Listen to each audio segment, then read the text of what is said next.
Hey everyone, welcome back. This is Lucid. We're hopping back into our game with Sceleria in the Crucible. It's turn 50. If you recall, we had a good couple turns last episode. We have Yes really on the run with tons of rating. We finally killed Satis's Pretender. We have a message from him saying, I see you employed the anti-kinbreaker technology, or man's anti-kinbreaker technology. The Kinbreaker is an Agartha hero who's really, really good, but man killed him with Smashers, which is what I used to kill his monument. I sent him like a kind of cute message too last turn. And then this turn I sent him, good game, dude. Okay, so we've successfully empowered this guy. I empowered this guy in Blood again.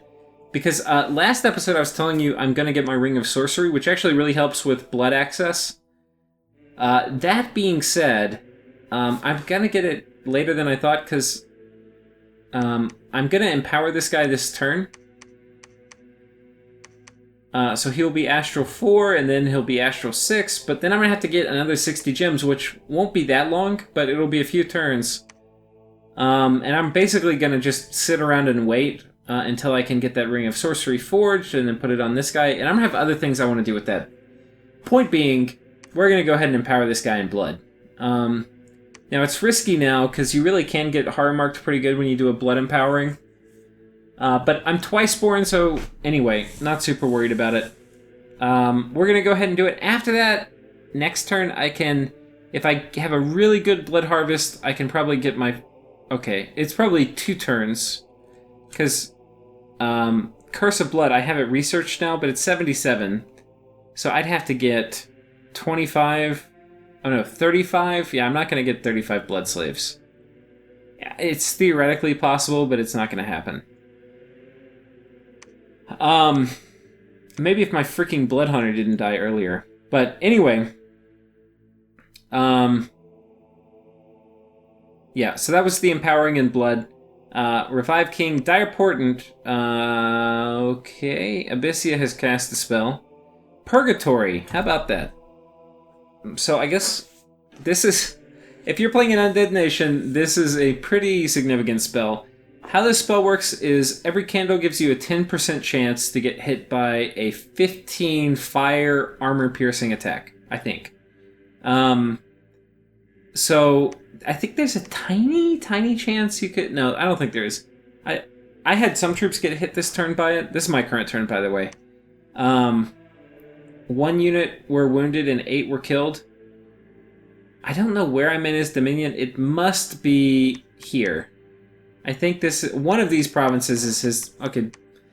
This must be his dominion, is I think what happened. Yeah. So... Yeah, basically, if I attack Abyssia, like, if I attack here, I'm going to lose 20% undead a turn. Which seems bad, but I can bring a few thousand, and it's not a problem. Yeah. The only thing I really care about is losing Mound Kings. So, yeah, it's not really that big of a deal, actually. Not super worried about it. It does mean I'm not going to be able to, like, kill Abyssia, because if I go in any spot with, like, 6 or 7 or 8 candles, it's not worth it, really. If I'm going to fight into Purgatory, you have to do, like, an incremental war where, like, I'd take this fort, I'd put up a temple, I'd defend it, you know, and then once I have it, this Dominion starts eroding, and then I attack. Anyway, Abyssia has kind of told me he's willing to attack Marignon. Now, a lesson for everybody is never trust Abyssia. Abyssia is a nation that in almost every game I see them in, they always want to sit and turtle. So if Abyssia is ever like, hey, man, yeah, I'll help you in your fight, that's more like, hey, let's keep peace while I research to get horrible, nasty blood fire stuff to hit you with later. So what I think has happened is he's not going to attack Marignon, which actually is fine with me. I want more spoils to myself. I'm going to attack Marignon soon. You can see he's piled up a ton of troops. He's got 370 here. He's got 310 here. This is twice as many as he had last turn, which could be a scouting report issue. But there's problems that can potentially come from this. Anyway, this is going to be a long turn. We're gonna talk through it. Let's go through the actual battle stuff first. So we cover the dire portent. So Yis is attacking here with half of her doom stack, and she's attacking here. I'm sorry, I'm attacking on top of Yis. So Yis moved the doom stack out, and ain't nobody protecting home. So we killed that. And it's a really tricky situation Yis is in. Like, on one hand, he really wants to defend his capital. So maybe he has a small force patrolling so that when I send in something stupid like that one squad, it doesn't kill it. Okay, this is his pretender. We've got a Ring of Regeneration, and look, it's got Nomad. If I had, if I had Mind Hunt, which I don't, it would like wreck him right now. Like I would just be instantly dead. Unfortunately, I don't. So, not sure how I'm going to do this, but anyway. Kind of cool Rainbow Pretender, but it's going to die. You can see it's got really bad magic resistance and really bad stats. And catching it outside of ES actually was really nice. So, it may be hard for it to get back inside. There are a few different things it can do, though, to get back inside. I would like to go ahead and kill it. Okay, so, but anyway, he did take one province back, and the fact that he's using this guy to raid just shows how desperate he is. Because all I had to do, and I have so much research, if I even thought about it for a second, I could have Mind Hunt at 6. It's like 2 turns of research, so in some ways I should do it, but right now I'm not even casting Vengeance of the Dead, I'm just hoarding my Astral Pearls to get a lot of critical items I need. So anyway, here's this guy. He's got his 2 big armies here that cleared out this stuff. He also attacked here, I'll show you this, with a really small raiding squad. I was patrolling this province. I hope my sound is fine. It's coming weird to me, but I've got like a Bluetooth headset on, which is different. I don't normally do that. Oh, and then they sniped my dude. That's kind of the problem on attack rear versus these guys. I'm not sure if that's actually the best command. I think I need one guy, at least one of these squads on attack, not like cavalry or closest or something, because if they both go for the back, then my Mountain King gets sniped.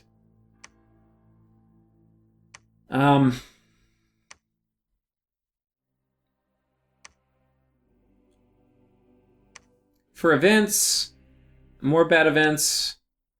We got good events, but it's not a great good event. I guess it's okay. 2 of almost every gem, not bad. I mean, I guess if you balance it out, this was a net positive turn. That was like a neutral event, doesn't matter, and then this one's a little bad. So, hey, we got a net positive turn for events. Unfortunately, I'm probably going to lose this province this turn. He's probably going to move this army here and take that.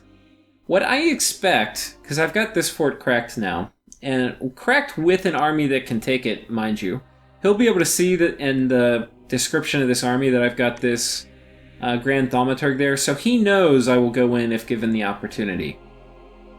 So he's going to have to kill it. Now, he can kill it with either this army or both. If he does one, only one of these armies, I will almost certainly kill it with all the stuff I'm moving in. If he moves both, we're going to have a big battle, because guess what? I'm going to be taking all of my Thaumaturg, or I've been making a bunch of these Shambler skins, and so I've got 5 of them. I'm going to put them on these guys and march them underwater, and he's not going to expect this, I don't think. We've got this guy also moving in from down here. This was the guy that was going to siege on top of this one. I really wish I'd given him air gem so he could enter into the communion as an air mage, but he's going to enter in. This group is going to storm the castle. This person's not going to enter the communion because he's going to be independently storming the castle. So let's go through the script real quick. I've got 4 communion slaves. 1, 2, 3, 4. And then I've got 1, 2...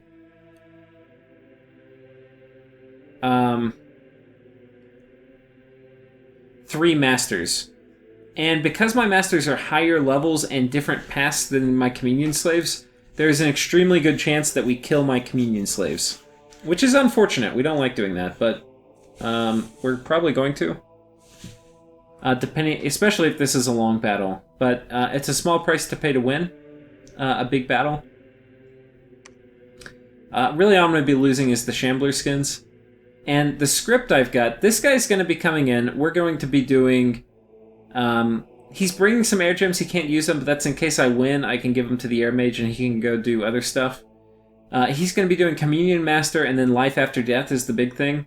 Power of the Spheres, Life After Death, and then Rigor Mortis at the end. I've got somebody else casting it, but it's in case that guy dies. We're going to pop it up at the end, because it's really, really important to fighting these Movarks. The other really important thing is we're going to be dropping Mass Protection really early. It's the first spell I'm going to drop. Mass Protection. And that is going to make these guys very, very difficult to kill underwater. And it's going to dramatically increase the survivability of my dudes. We're going to drop Relief. That'll help with the Communion a little bit. Personal Regeneration. Hopefully my Communion mages are not dead at this point. They're going to probably be taking damage at this point. So we're going to go ahead and get Personal Regeneration on there. And then we're going to drop Shark Attack. And Shark Attack, it's a high fatigue spell and uses water. None of my Communion mages have water. They're probably all going to die when I cast that. But fortunately, by the time that comes up, I should have Life After Death up, and it will basically just turn them into soulless. Though I don't know how that's going to interact. I don't know how soulless interacts with Personal Regeneration. I know Personal Regeneration will not affect soulless if you cast it on them, but if they have it on them before, I don't know how that works. Anyway, they'll still have Relief, and it will basically reset them. So I think it'll be okay. They may still die, but whatever. Then, down here, we're going to be doing Rigor Mortis really early. This is my guy who's going to be storming the fort, so he's not going into the Communion. Basically, just going to be doing Power of the Spheres, Rigor Mortis, Anti-Magic, and then Drain Life. He's a Death 3, so with Power of the Spheres, he can cast Drain Life, which will be very good. And then this guy is entering the Communion, doing Power of the Sepulchre, which is going to improve these guys' attack, which is really important underwater. And then Friendly Currents. This is going to give +1 encumbrance to the enemy. And this actually is going to make a very big difference if we're fighting the Movark Knights, because that +1 encumbrance is really going to allow Rigor Mortis to take effect faster. And then Light of the Northern Star, because, hey, we can. It will also open up some cool stuff, like I may, when my guys go off script, they may switch to doing Enslaved Mind instead of Soul Slay and stuff like that, so there's kind of a reason for it, but I don't know. Probably not super impactful. Also, I think I'd said Anti-Magic is coming up. That's going to be really important. And almost most importantly, we have just a ton of units. I think I haven't added it all up. It's probably around 1,000. Probably more than that. I mean, how many guys? 1, 2, 3, 4, 5, 6, 7, 8, 9, 10, 11, 12, 13, 14, 15, 16, 17. Okay, yeah, it's probably closer to like 1,400 undead. So that's going to be a lot. The other thing, we'll come back to Satis in a second. The other thing I'm doing is to do this move, right, to move all these guys in, I've got to move this lady out who had my Crystal Matrix, and then she was going to be doing all sorts of cool stuff to defend this, and I've got 1 turn left on this freaking fort. I've got, 1 turn left, and this army doubled. So there's a huge chance that he attacks me. Meanwhile, he's got a big Wampin group on my border. I think he's just going to make a move and attack me. Now, if he attacks, I've got some things I can do. Like, this guy's going to still be here. He's going to cast Mass Flight and Fog Warriors and Drain Life. So he's going to be doing some cool stuff. I've got, meanwhile, this guy who's going to still be doing Life After Death and Rigor Mortis. And then Anti-Magic I'll have coming up, and then this guy's going to be doing Darkness. I've got a bunch of other guys. Like, these guys are coming in as slaves, communion slaves. These guys are coming in as communion slaves. I've got a fair amount of preachers coming in. And then I actually can have these guys come in too. You know, there's no reason really not to. We just want, I think more is better here. The other thing I do need to make sure I do, is Divine Channeling.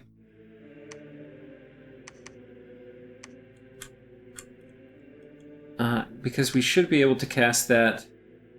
Do a Drain Life at the end. And that will make it so that all my preachers can spam stun.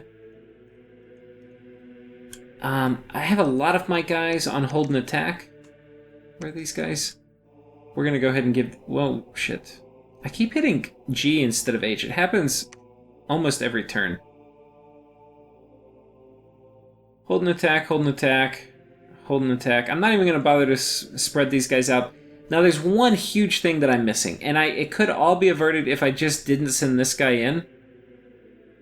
But he's my Life After Death caster, and I kind of really need him to go in. I need a Water Mage here to drop Warriors of Niflheim, who's going to give these guys fire resistance. Because the big danger is this guy attacks with this full army, he does Firestorm, and then I can't kill him before Firestorm kills all my stuff.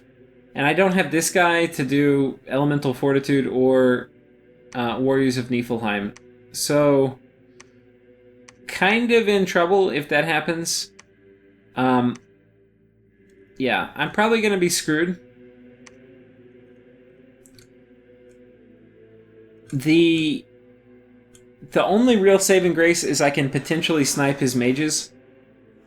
So, if I can snipe the guy who casts Firestorm, I'll be okay. I don't know. It's going to be tricky. Yeah, and I don't have any kind of like fire resistance on my Bless either. So, we're going to be, yeah, it's going to be dicey. And like my first move after I take this is going to be to move this guy back. Well, I don't know. I'll have a fort here. So if he attacks me this literal turn, he would die if he attacked me if I kept this army here, I think, even with Firestorm. But if I move here, I'm going to be in trouble. So, anyway, we're going to do it. We're moving everybody in. We're leaving a lot of troops, which may be a bad decision because I'm going to take huge losses if he attacks with Firestorm. Do I have somebody doing Divine Blessing too? I kind of need to check that.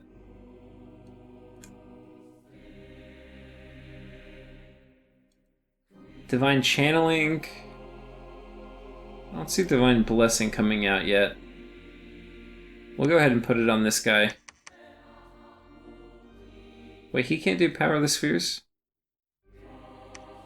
Okay, we'll have him just do Divine Blessing. Let's make sure one person here is casting...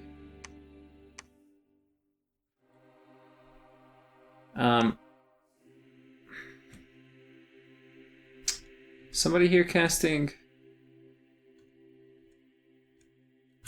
Power of the Power of the Spheres. Wait, why?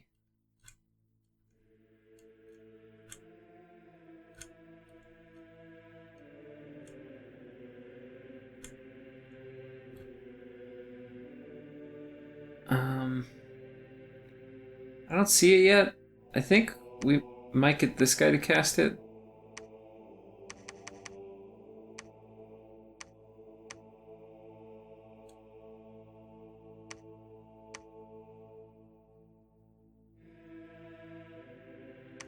Okay, so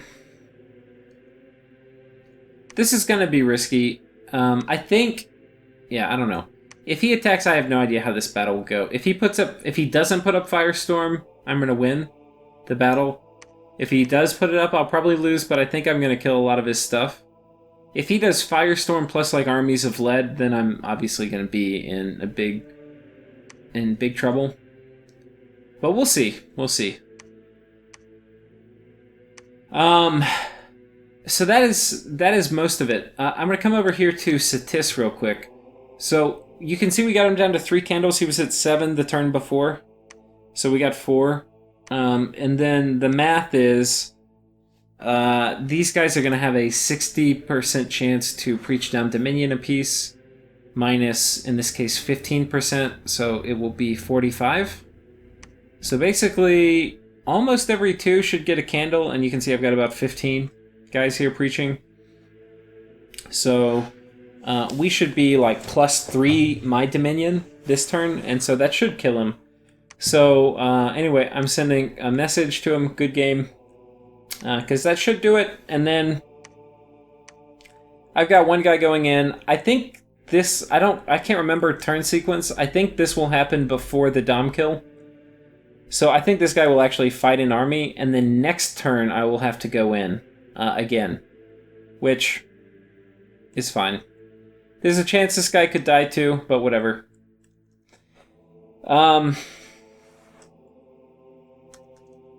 Yeah, I mean, there's not... I mean, there's a remote chance I don't Dom kill him too. I don't know. Well, he's just going to go in. We'll see what he's got inside. If nothing else, just for the story, so that you guys know.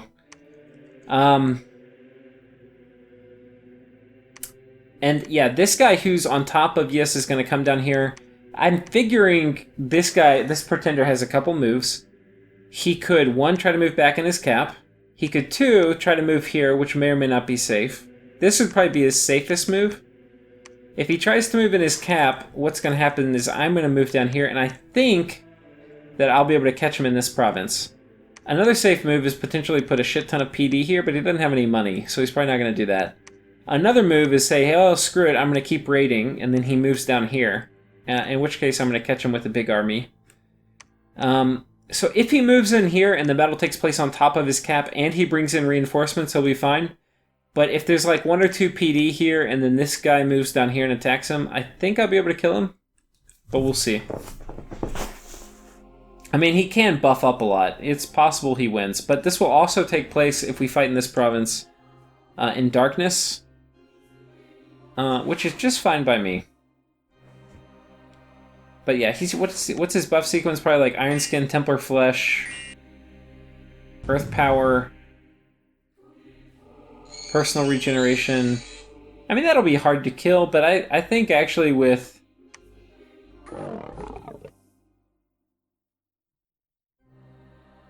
Yeah, I don't know. I think it's a toss-up. These guys might be able to kill him. They might not. I don't really care. And I think that's it. I think that's it. The big risk for this turn, I think, is that either I get massacred here, which could happen. You know, I don't have a retreat route. Maybe I should just send in... Do I have anybody?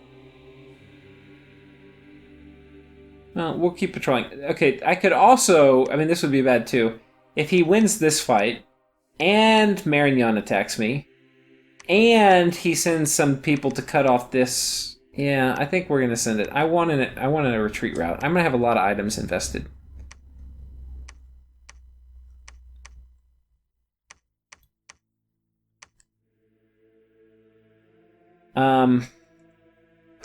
And I think we'll pump the PD just a tiny bit. Are these Shark Tribe? No, Coral Knife, not very good. I mean, if he just sends his Pretender, we might be able to kill him with just this stuff. We'll see.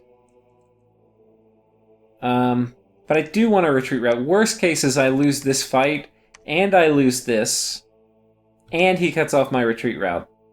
That would be really bad. I mean, I'm not going to like lose the game from that, but it's going to put a big hurting on me in this part of the world. And I could see that happening. I mean, this is, like, I'm probably going to fight 70 Movark Knights here. I think I'll win, but I may not. So, anyway, I think that's it for this turn. Hopefully this turn we Dom kill Cetis, and hopefully we have a big battle here that I win, and hopefully we do not have a battle here, which I probably would lose. So, thank you all for watching, and I will catch you next time.